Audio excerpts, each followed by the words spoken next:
Y la fideuá, vamos a hacer una fideuá de pasta aragonesa, y en el que vamos a hacer el fideo, lo vamos a tostar con aceite de oliva, también de Sierra de Luna. Una vez que los fideos estén bien tostaditos, añadiremos una cucharadita de pimentón ahumado, y sobre estos fideos haremos un sofrito con cebolla tierna y pimiento verde. Una vez que ya tenemos muy pochadito ese sofrito, añadimos rodajitas de longaniza fresca melsa, que en la propia longaniza lleva ya también un brisurar de seta trompetilla, que es Cratareus cornupioides. La saltearemos en el propio sofrito y con la longaniza. Uniremos el fideo tostado con el pimentón con el sofrito de longaniza, con las setas trompetillas, y añadiremos un caldo de ave y verduras.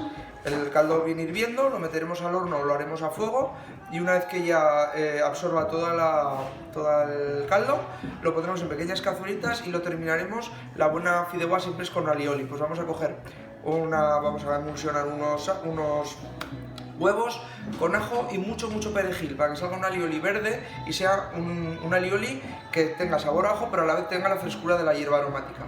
Nada más.